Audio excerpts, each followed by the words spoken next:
세상에, 이게 말이 되는 겁니까? 남편은 양쪽 부모님들이 행복하면 된 거다.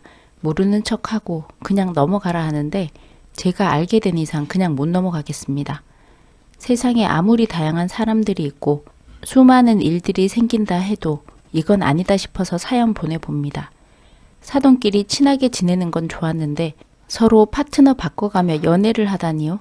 친정 부모님과 시부모님이 처음 만나게 된 건 상견례 때인데 이때부터 무척 사이가 좋으셨습니다. 양쪽 집안이나 우리 부부의 스펙이 많이 차이가 나는 게 아니다 보니 상견례도 무난하게 별일 없이 넘어갈 거라 생각은 했지만 실상은 분위기가 좋아도 너무 좋았습니다.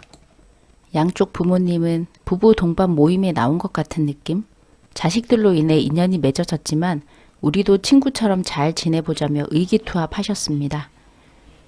그 당시에 남편과 저는 외동이라 부모님들도 홀가분하셔서 기분이 좋으셨나 보다 하고 그냥 넘어갔는데 부모님들이 우리 결혼식은 언제 치를지 예물이나 혼수 같은 얘기는 몇 분 안에 너희들이 원하는 대로 하라고 짧게 끝내시고는 아이고 사부인 어쩜 이리 고우십니까?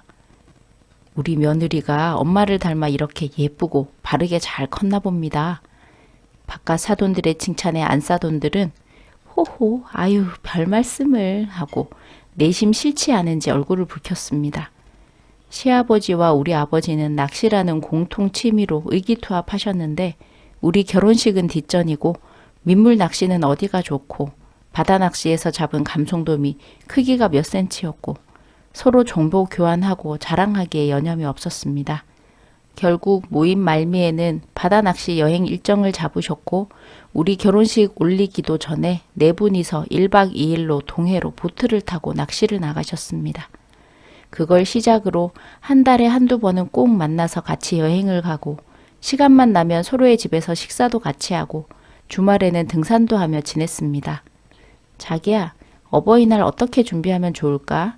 결혼하고 처음이라 감이 잘 안 오네. 시댁하고 친정 날짜 따라 잡아야 하니 몸이 바쁘네. 굳이 따로 할 필요가 있을까?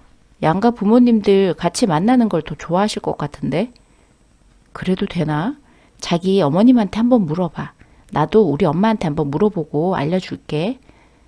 신랑의 말대로 부모님들은 같이 만나는 것에 대한 거부감이 없으셨고 남이섬으로 가서 1박 2일 일정으로 놀러를 간다고 하시며 돈만 보태라고 했습니다. 그럼 편하긴 하지만 왠지 모르게 서운한 감정이 들긴 하더군요. 부모님에게 우리는 소외된 느낌? 다 커서 무슨 투정이냐 할 수 있겠지만 말로 표현하기엔 좀 아리송한 찝찝하면서 뭔가 이상하게 돌아가는 것 같은 느낌이었습니다. 남편한테 얘기를 해도 너가 너무 예민한 거 아니냐? 잘 지내시면 좋은 거지 뭐 하길래 그런가 하고 넘어갔는데 신랑이랑 백화점 쇼핑을 하고 지하 식당가에서 저녁을 먹고 들어가려고 자리에 앉아 있었습니다. 내가 좋아하는 황태냉면을 한 젓가락 입에 집어넣고 우물거리는데 맞은편에 앉아있는 신랑 뒤쪽으로 우리 엄마가 보이는 겁니다. 엄마!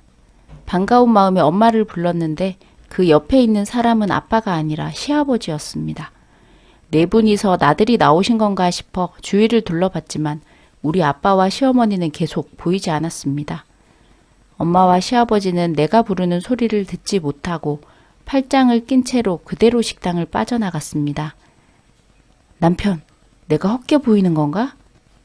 아니, 제대로 본 거 맞아. 장모님이랑 우리 아버지네.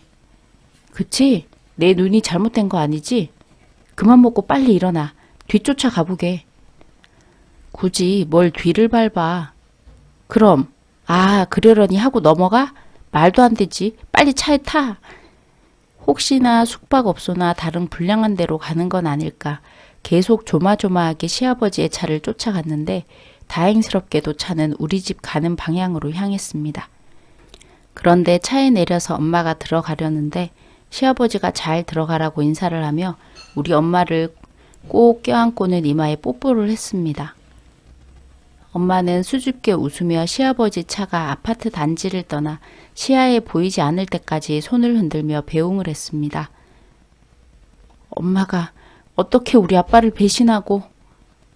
저는 몸이 부들부들 떨리고 이 일을 어떻게 해야 하나 아빠가 충격받아 쓰러지시는 건 아닌가 별의별 걱정이 다 되었습니다. 그런데 그것도 쓸데없는 걱정이었습니다. 엄마가 들어간 후 차에서 흥분하는 제 눈에는 이제는 아빠와 시어머니가 함께 아빠의 차에 타는 모습이 보였습니다. 두 손을 꼭 잡고 산책이라도 다녀온 듯 운동화에 가벼운 차림새였습니다. 이번엔 아빠 차를 뒤쫓아갔고 아빠는 시어머니를 시댁 주차장에 내려주고는 한참을 안고 있더니 떨어져 각자 집으로 돌아갔습니다. 이게 어떻게 된 거지? 꿈인가? 네 분이 즐겁게 사시네 뭐. 즐겁게 사셔? 즐겁게? 남편의 태평한 말에 제 분노의 불똥은 애꿎은 남편에게 모두 튀었습니다. 사실 자기 충격받을까봐 얘기 안 했는데 부모님들 서로 모두 알고 계셔. 그럼 이 상황을 남편도 알고 있었던 거야? 나도 그냥 어렴풋이 의심만 했지. 실제로 본 건 처음이야. 그럼 나한테 바로 얘기를 했어야지. 어떻게 가만히 있을 수 있어?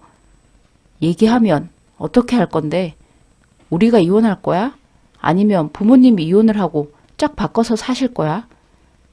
남편이 그렇게 얘기하니 그도 그렇더군요. 저는 부모님이 그렇다고 해서 제가 이혼할 마음은 눈꼽만큼도 들지 않았으니까요.